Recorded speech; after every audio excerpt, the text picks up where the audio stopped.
तो 4 सेगमेंट में हमने इसको स्टार्ट किया था, cross sectional element, side distance, horizontal alignment and vertical alignment. हमने कहाँ तक बात कर ली थी इसमें?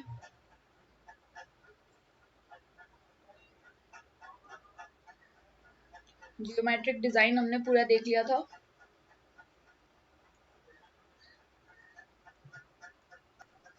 साइड डिस्टेंस हमने इन पेजेस के थ्रू पढ़ा था कि साइड डिस्टेंस में एसएसडी, ओएसडी कैसे कैलकुलेट की जाती है।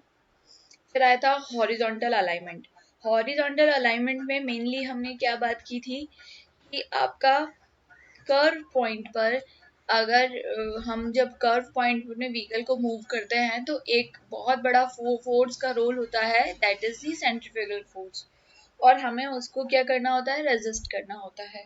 तो जब हम सेंट्रीफ्यूगल फोर्स को रेजिस्ट करते हैं तो सेंट्रीफ्यूगल हमें दो इफेक्ट देता है, ओवरटर्न एंड स्किड। तो हमें इन दोनों इफेक्ट्स को काउंटरएक्ट करना होता है। तो हम प्रोवाइड कराते हैं सुपर एलिवेशन। सुपर एलिवेशन हमें हेल्प करता है कि आपका व्हीकल ओवरटर्न ना करे और स्किड एक्शन ना हो। बट केवल सुपर एलिवेशन इन दोनों चीजों को नहीं रोक सकता। सुपर एलिवेशन केवल ओवरटर्निंग को रोक सकता है। अगर मुझे लेटरल स्किड एक्शन को रोकना है तो उसके लिए मुझे लेटरल फ्रिक्शन को प्रोवाइड करना होगा। तो इस बात से हमने जो आपका फॉर्मूला था वो देखा सुपर एलिवेशन का, E plus F equals to v square upon 127r, यहाँ पे v kmph में है। तो ये आपका सेंट्रीफ्यूगल फोर्स का अमाउंट था और उसको रेजिस्ट किससे किया गया? E सुपर एलिवेशन और लेटरल फ्रिक्शन से, दोनों से, एक से नहीं होगा। फिर ऐसे ही हमने डिफरेंट केसेस देखे, जिसमें हमने पहला केस देखा इक्विलिब्रियम सुपर एलिवेशन। इक्विलिब्रियम यानी ऐसा सुपर एलिवेशन जहां पर जो दोनों टायर्स हैं, इनर और आउटर टायर्स, उन दोनों पर आपका जो प्रेशर है वो बराबर हो। तो उसके लिए हमें एफ लेटरल फ्रिक्शन को नेगलेक्ट करना पड़ेगा। तो हमने लेटरल फ्रिक्शन को नेगलेक्ट किया और ई इक्विलिब्रियम कैलकुलेट किया था, जो कि था सिंपली आपका v स्क्वायर 127r।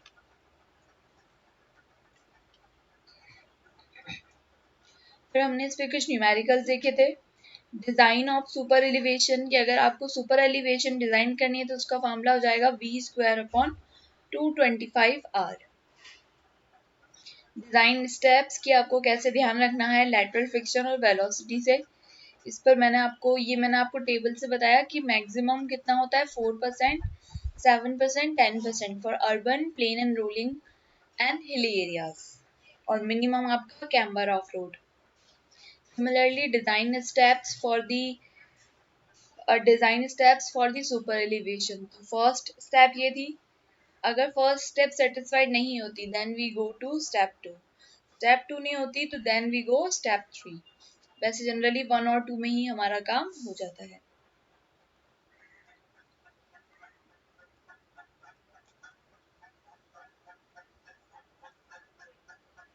अब अपन आज आगे बात करते हैं सुपर एलिवेशन के अलावा एक और टर्म आती है जिसको हम कहते हैं रोलिंग रेडियस।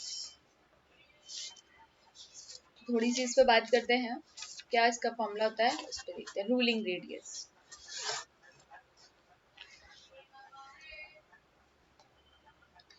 इसका फोटो मैंने पहले ही लगा दिया है, मैंने कहा ताकि दिक्कत ना हो।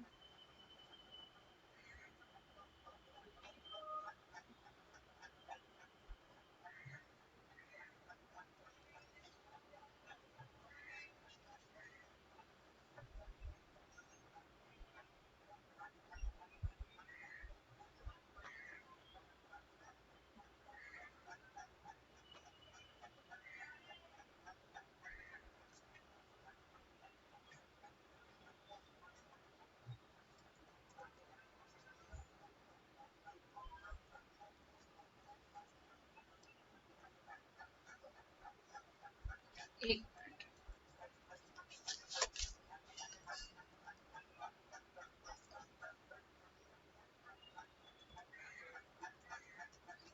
Ruling minimum radius,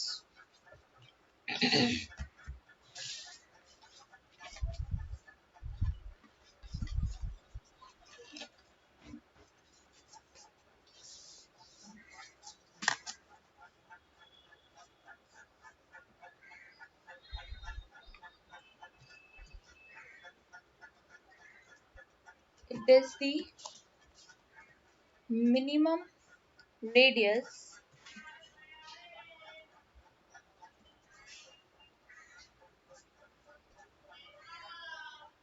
to a particular set of super elevation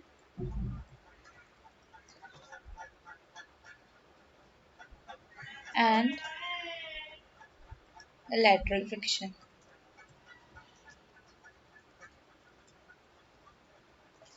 यहाँ पर आपको ध्यान रखना है, जब भी मैं स्मॉल ई की बात करूंगी, small E always represent super elevation and lateral friction को हम स्मॉल एफ से, not capital F, small F, small F. Usually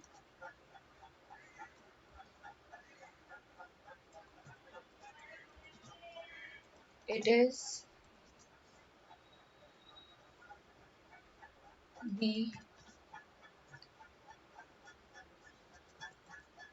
the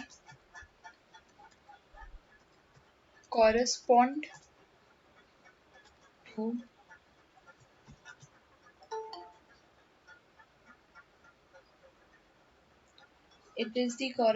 to maximum value of E and F. ठीक है, तो आपका जो रूलिंग मिनिमम रेडियस है वो क्या है? मिनिमम रेडियस है किसी भी particular super elevation and friction के लिए. जनरली हम ये बोल सकते हैं कि ये वो वैल्यू है जब आपकी ई और एफ की जो मैक्सिमम वैल्यू होती है उस पर आपकी मिनिमम रेडियस. तो ये रिलेशन कैसे स्टैब्लिश हुआ कि भाई जब ई और एफ आपका मैक्सिमम होगा तो आपकी रेडियस मिनिमम हो जाएगी. तो आप देख सकते हो it is drive from the formula. आप फॉर्मूला से देख सकते हो.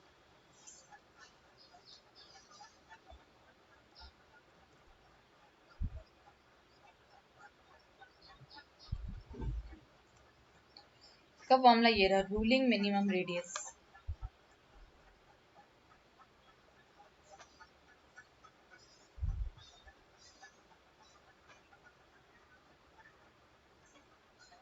तो इसका फॉर्मूला क्या है? R ruling is equals to B square upon 127 E max plus 0.15. आप देखते हो कि ये फॉर्मूला कैसे बना है. ये फॉर्मूला हम कैसे लिखते थे पहले, याद करो. अभी अभी हमने यहाँ पे देखा,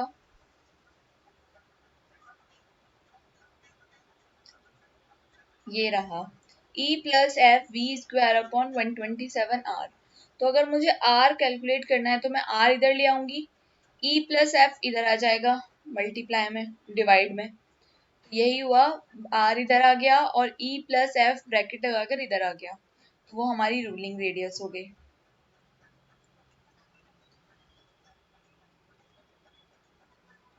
ये रहा.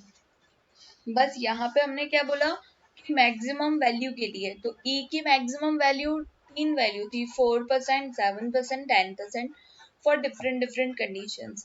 और एफ की वैल्यू मैंने फिक्स कर रखी है. एफ मैक्सिमम आपका लेटरल फ्रिक्शन कितना होता है? 0.15. तो ये दोनों ही मैक्सिमम वैल्यू है. तो मैक्सिमम वैल्यू के लिए हमें क्या मिलेगी? Minimum value. क्यों? क्योंकि देखो आर और ई प्लस एफ में कैसा रिलेशन है? ये दोनों इनवर्स रिलेशनशिप है, यानी एक जितना बढ़ेगा उतनी ही मात्रा में दूसरा घटेगा. इनवर्स रिलेशन यही होता है, अगर मैं अपॉन में कोई चीज बढ़ाऊंगी तो ये चीज घटेगी.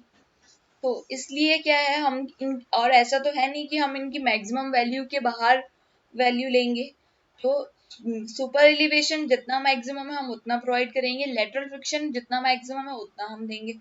फॉर द मैक्सिमम वैल्यूज आपकी मिनिमम रेडियस जो होती है वो हमने उसको नाम दे दिया रूलिंग रेडियस. कि भाई आप कितनी रोड पर किसी भी कर्व के लिए मिनिमम रेडियस कितनी प्रोवाइड कर सकते हैं, एक मिनिमम रेडियस बता दो. आपको पता होगा मैक्सिमम सुपर एलिवेशन कितना दे सकते हैं, लेटरल कितना दे सकते हैं और उसमें डिजाइन स्पीड कितनी है. तो आप इजीली बता सकते हो कि आपका रूलिंग रेडियस कितना हम प्रोवाइड कर सकते हैं। क्लियर?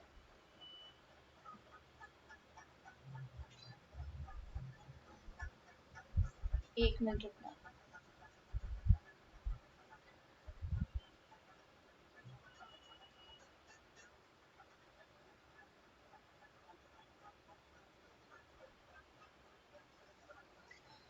तो ये था हमारा मिनिमम रूलिंग रेडियस। तो कई बार आपसे जैसे बहुत सारे क्वेश्चंस पूछते हैं तो उसमें एक एक पॉइंट में पूछते हैं कि मिनिमम रूलिंग रेडियस बताओ, डिजाइन सुपर एलिवेशन की वैल्यू बताओ, और बहुत सारे अभी जितने भी हमने फॉर्मूला देखे वो सारे एक साथ कंपाइल होके आ जाते हैं कई बार। तो आप ये ध्यान रखना। इसमें मैं थोड़ा बहुत और कुछ लिखवा देती हूँ।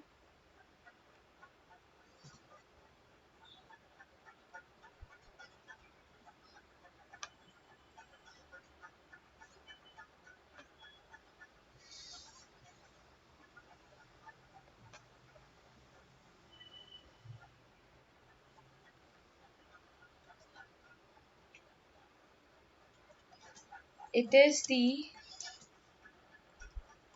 minimum radius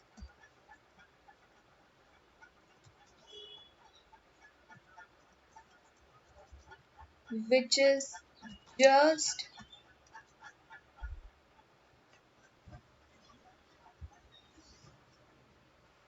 for safe movement of vehicle.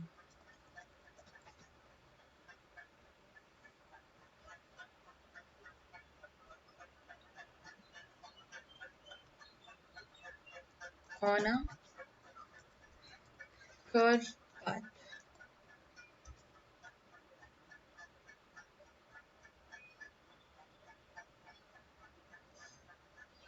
But in actual construction, we provide more than ruling radius. क्या बात है यहाँ पे कि जो मिनिमम रूलिंग रेडियस है वो क्या है कि आप रोड पे जो भी कर्व पाथ है उस पर मिनिमम कितनी रेडियस दे सकते हो। ठीक है, तो हम जनरली क्या करते हैं, रोड पर आपका वैसे तो कितनी मिनिमम रेडियस प्रोवाइड कराना चाहिए for the safe movement of vehicle, पर हम इन एक्चुअल कंस्ट्रक्शन में क्या करते हैं, आपका इसको ज्यादा प्रोवाइड करते हैं, मोर देन रूलिंग रेडियस। ऐसा क्यों होता है? तो आपको ये पता होगा रेडियस आर होती है, और मैं अगर बोलूँ रोड पे जो कर्वेचर है, रेडियस ऑफ कर्वेचर एक और टर्म होती है जिसको हम 1/r से रिप्रेजेंट करते हैं। अगर किसी को पता हो कि रेडियस, जैसे मान लो सर्किल है, सर्किल की रेडियस आप इमेजिन कर सकते हो कि भाई हाँ सेंटर से उसकी दूरी, ठीक। लेकिन रेडियस ऑफ कर्वेचर क्या होती है किसी कर्व की, कि वो कितना कर्वी है। एक कर्व बिल्कुल सीधा सा है, एक कर्व बहुत ही कर्वी है। तो आप लोगों को इस पर ज्यादा कंफर्टेबल फील होगा जो कि लेस कर्वेचर होगा। ठीक है, जो कि लेस कर्वेचर होगा, जिसमें बहुत कम कर्वेचर होगा, ऑलमोस्ट सीधा होगा, तो आपको उसमें अच्छे से व्हीकल को मूव करना सही रहेगा। लेकिन जिसका कर्वेचर बहुत ही क्या होगा, बहुत ज्यादा होगा, बहुत घुमाव वाला होगा, तो इट मीन्स आपको उसमें बहुत डिफिकल्टी होगी। अब कर्वेचर और रेडियस में क्या है, इनवर्स रिलेशन होता है, क्योंकि कर्वेचर क्या होता है 1/r होता है, तो मेरी रेडियस जितनी ज्यादा होगी मेरा कर्वेचर उतना कम। यहाँ पे क्या बोला है कि मिनिमम रेडियस प्रोवाइड कराओ, क्योंकि जितनी कम रेडियस होगी कर्वेचर क्या होगा उतना ही ज्यादा होगा। बट हम क्या, यही बात होगी, बट हम क्या करते हैं, हम ज्यादा प्रोवाइड करते हैं, क्योंकि रेडियस ज्यादा होगी तो आपका क्या होगा, कर्वेचर कम हो जाएगा। कर्वेचर कम होगा तो आपको स्मूथली मूवमेंट करने में दिक्कत नहीं होगी। ठीक है, तो कई बार क्या होता है हम थोड़ा सा एक्चुअल कंडीशन में डेटा एग्जैक्टली ना लेकर उससे ज्यादा लेते हैं या कई बार कम भी लेते हैं। ये था अपना रूलिंग रेडियस। आगे बढ़ते हैं अपन। इस पे कुछ न्यूमेरिकल्स भी हैं, क्योंकि न्यूमेरिकल्स ऐसे हैं कि छोटे छोटे से न्यूमेरिकल्स है, तो मैं सबको कंपाइल करके आपको एक दो बड़े बड़े न्यूमेरिकल्स करवा दूंगी। ठीक है, अब अपन आगे बढ़ते हैं।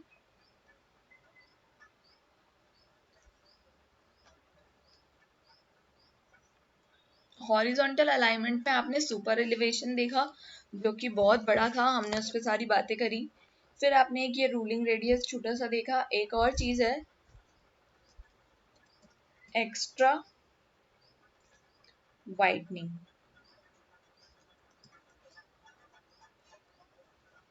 एक्स्ट्रा वाइडनिंग यानी वाइड, आपने अपने रोड को थोड़ा सा एक्स्ट्रा वाइड कर दिया।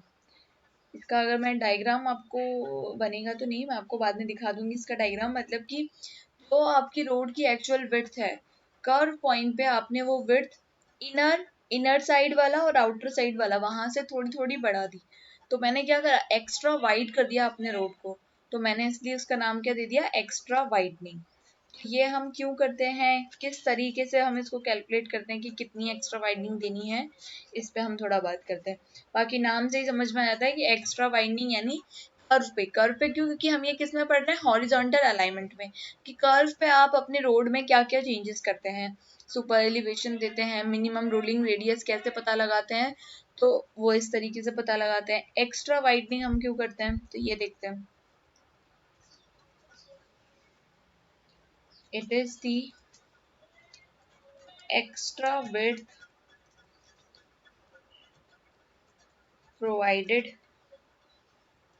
to curve road। मैं रोड बोलूं, पाथ बोलूं, पेमेंट बोलूं, आपको एक ही बात लेनी है। It is the extra wide width provided to the curve road, usually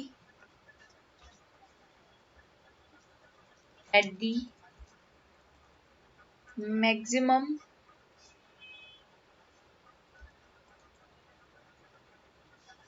curvature। Generally हम कहाँ प्रोवाइड करते हैं इसको, एट दी मैक्सिमम कर्वेचर, की जहाँ कर्वेचर बहुत ज्यादा हो, ठीक है, और रेडियस क्या हो, मिनिमम। कर्वेचर ज्यादा कहाँ होगा, जहाँ रेडियस कम होगी। तो रेडियस कम रखने से, अब आप सोचो ना, एक बड़ा सर्किल बनाओगे आप और एक छोटा सर्किल बनाओगे, तो ज्यादा कर्वेचर किसका होगा, छोटे वाले सर्किल का। बड़े वाले सर्किल का कर्वेचर क्या होगा, कम होगा। तो ये हम कहा, जहाँ मैक्सिमम आपका कर्वेचर होता है। अब क्यों प्रोवाइड करते हैं, तो यहाँ पर मैं लिख देती हूँ, it is provided for the following purpose. कुछ पर्पस है, इसलिए हम इसको प्रोवाइड करते हैं। तो देखते हैं एक part.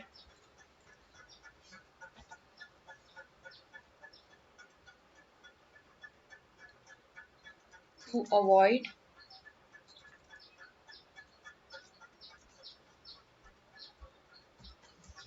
Of tracking.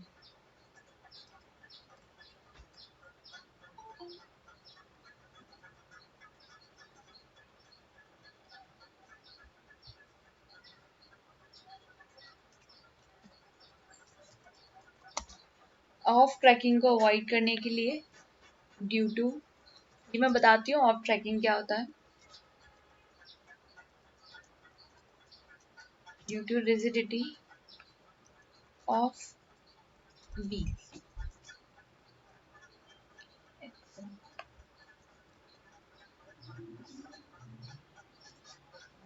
Off tracking आपके क्या है, ये एक तरह से आपका फिनोमेना है कि जैसे मान लो आपके व्हीकल में एक्सल होता है, शाफ्ट होती है, जो दो टायर्स को कनेक्टेड होती है, कि दो टायर्स का मूवमेंट साथ साथ हो, क्योंकि व्हीकल आपका तभी चल पाएगा जब दोनों टायर्स का मूवमेंट साथ हो। तो हम क्या करते हैं, व्हीकल में हम एक शाफ्ट प्रोवाइड करते हैं, एक एक्सियल आपका एक्सल होता है, व्हील एक्सल।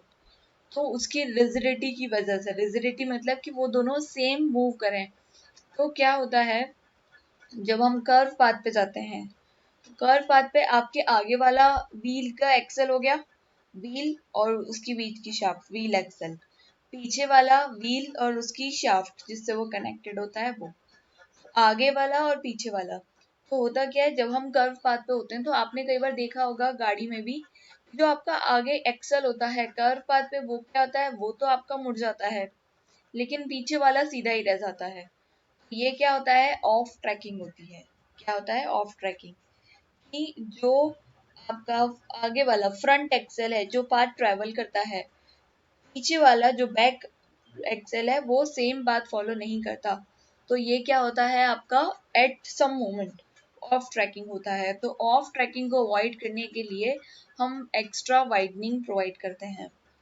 ठीक है, एक चीज तो ये हो गई। तो ऑफ ट्रैकिंग आप ध्यान रखना। चाहो तो मैं यहाँ पे ब्रैकेट में ऑफ ट्रैकिंग लिखा देती हूँ, क्योंकि जब हम पढ़ते हैं तो पता नहीं चल पाता है।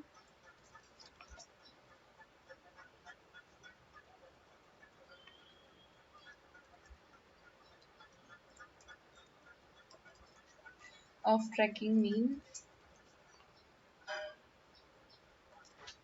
path traveled by front axle, front wheel axle is not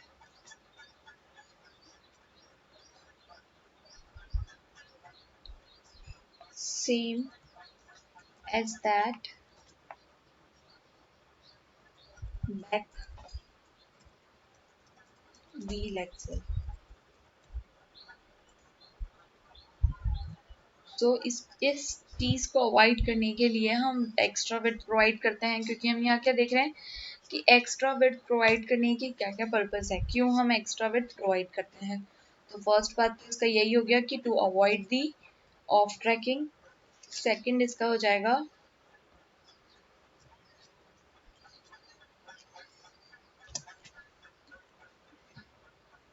to increase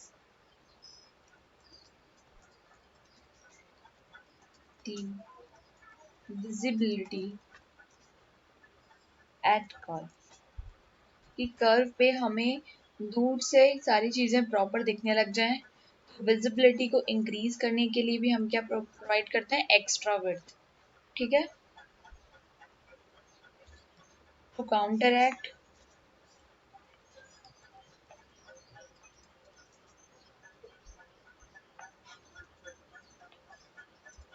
transverse skidding,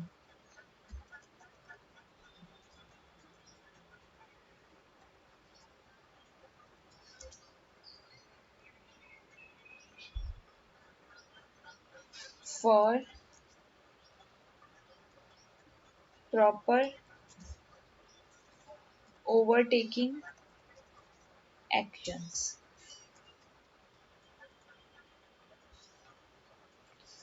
ठीक है, तो हम क्यों प्रोवाइड कराते हैं एक्स्ट्रा वाइडनिंग, ताकि आपका ऑफ ट्रैकिंग को अवॉइड किया जा सके, रोड पर कर्व पाथ पर आपका विजिबिलिटी बढ़ाई जा सके, और दूसरा आपका ट्रांसफर जो स्किडिंग होती है, कर्व पाथ पे स्किड एक्शन होता है, हमने पढ़ा अभी सुपर एलिवेशन में भी, उसको रोका जा सके। एंड फॉर ओवरटेकिंग एक्शंस, कि आपका कर्व पाथ पे प्रॉपर ओवरटेकिंग एक्शंस हो, उसके लिए। तो ये हम चीजें सारी करते हैं एक्स्ट्रा वाइडनिंग में।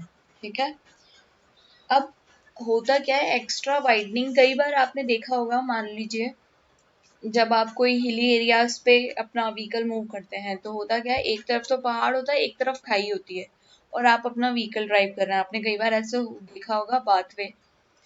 तो समटाइम्स आपको साइकोलॉजिकली ऐसा लगता होगा कि रोड की विड्थ कम है और चांसेस है कि मैं एक तरफ गिर सकता हूँ।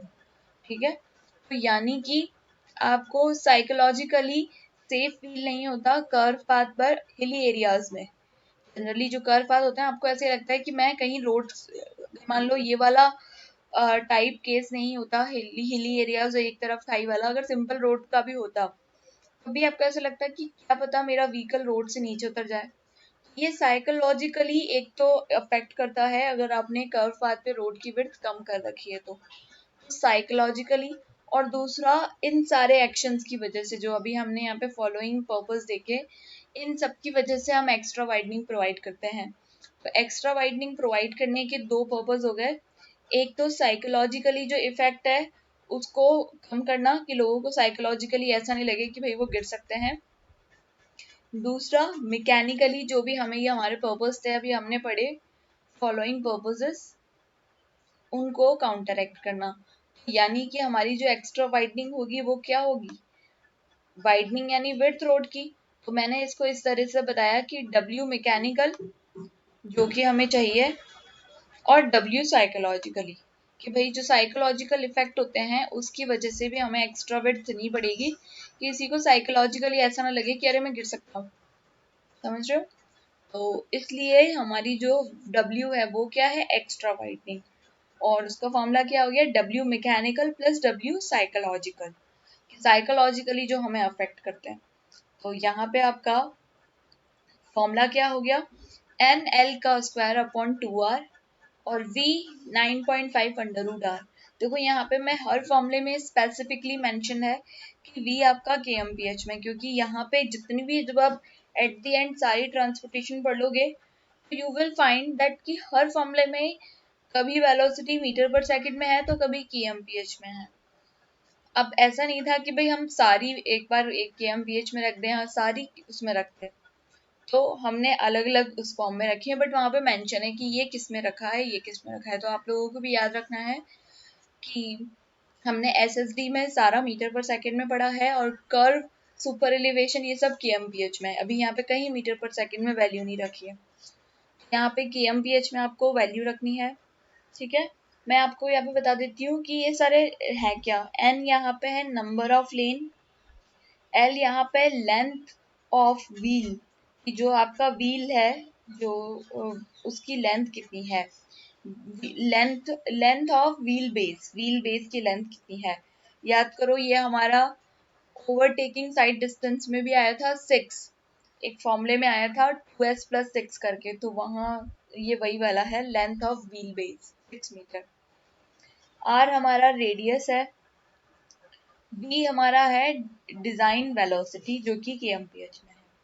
ठीक है, सिंपल सा है। चाहो तो मैं ये सारी चीजें यहाँ लिख देती हूँ।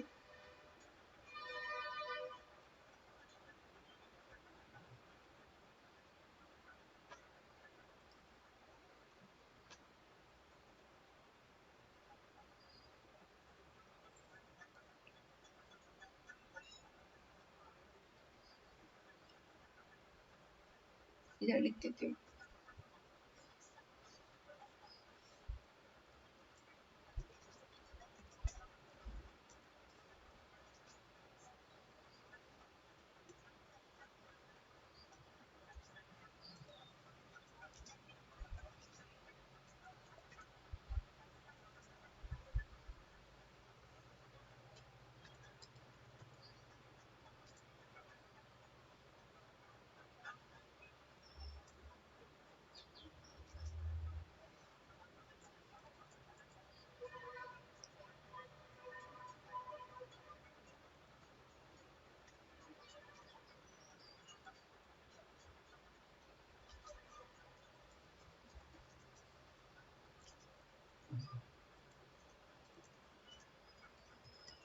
Length of wheel base generally कितनी होती है, ये 6 मीटर। नहीं गिवन हो तो आप उसको 6 ही माने, कुछ और होगी तो आपको मेंशन कर दिया जाएगा। और आपका है आर,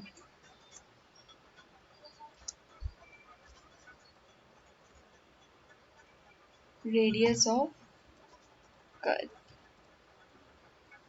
और v तो वेलोसिटी होता ही है हमेशा।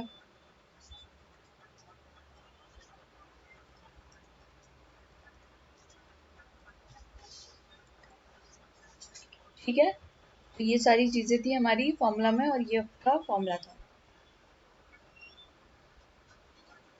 Clear?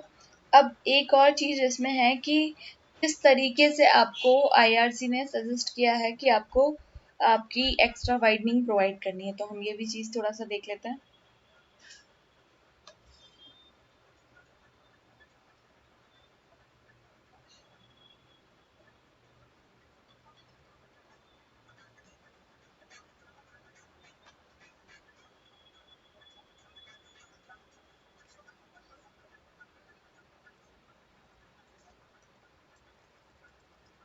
provision of IRC for extra widening, कि IRC ने हमें क्या प्रोविजन दिए हैं एक्स्ट्रा वाइडनिंग को लेकर।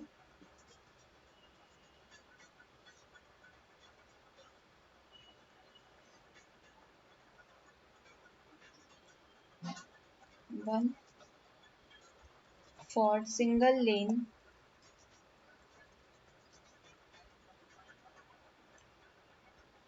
IRC has not considered any psychological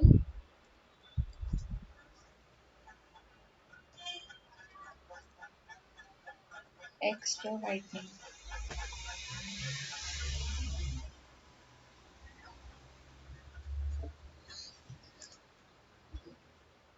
एक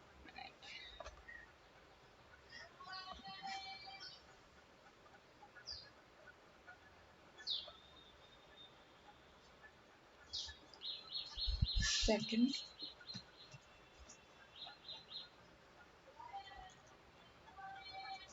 If the radius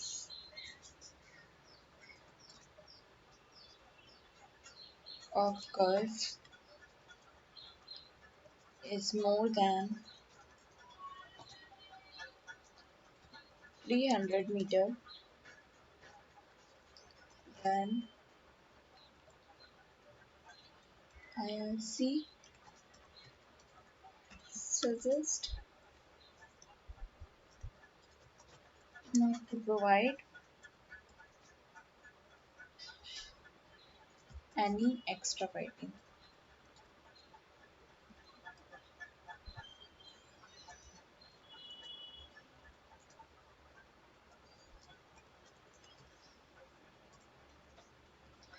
अगर आपका सिंगल लेन रोड है तो आईआरसी ने कहा है कि आपको साइकोलॉजिकल एक्स्ट्रा वाइडनिंग देने की जरूरत नहीं है। तो जो आपका फॉर्मूला था उसमें साइकोलॉजिकली जो हमारी हमने वाइडनिंग यूज करी थी ये वाली टर्म हट जाएगी, केवल ये वाली जो विड्थ आएगी उसको ही हम यूज करेंगे।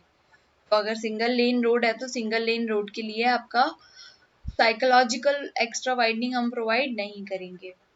और अगर आपका ऐसा रोड है जिसकी जो कर्व की रेडियस है वो मोर देन 300 है, 300 मीटर से ज़्यादा है, तो आपको रोड पर क्या कहते हैं एक्स्ट्रा वाइडनिंग प्रोवाइड करने की ज़रूरत नहीं है। क्यों नहीं है? क्योंकि देखो मोर देन 300 रेडियस है, रेडियस ज़्यादा है तो कर्वेचर क्या हो जाएगा, कम हो जाएगा।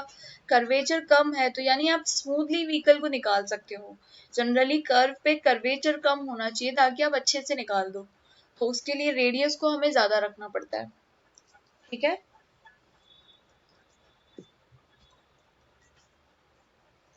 इसके बाद अगर आपकी radius if the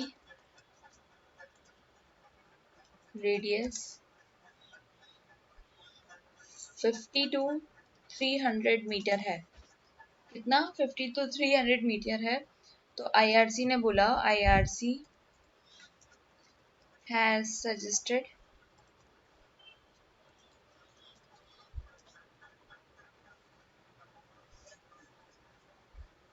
to provide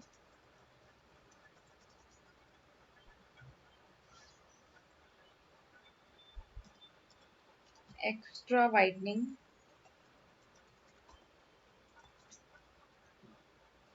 both at inner and outer side। कि आपका अगर रेडियस 50 से 300 के बीच में है रेडियस, तो आप इनर और आउटर साइड दोनों जगह पर आपकी एक्स्ट्रा वाइडनिंग प्रोवाइड करेंगे।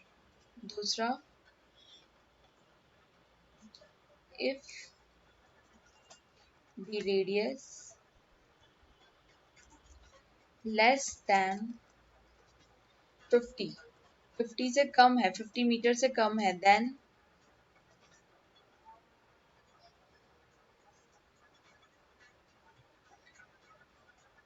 ओनली, मैं शॉर्ट में लिख रही हूँ, ओनली इनर साइड।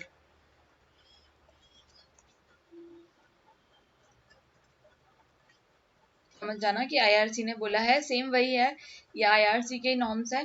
तो अगर आपकी रेडियस 300 से ज़्यादा है तो आपको कोई आपको प्रोवाइड नहीं करनी है, और 300 से 50 से 300 के बीच में है तो आपको इनर और आउटर साइड देनी है, और 50 से कम है तो केवल इनर साइड में आपको एक्स्ट्रा वाइडनिंग प्रोवाइड करनी है। यहाँ पर मैं आपको फोटो ग्रुप में भेज देती हूँ कि कैसे एक्स्ट्रा वाइडनिंग प्रोवाइड करानी होती है इनर और आउटर साइड।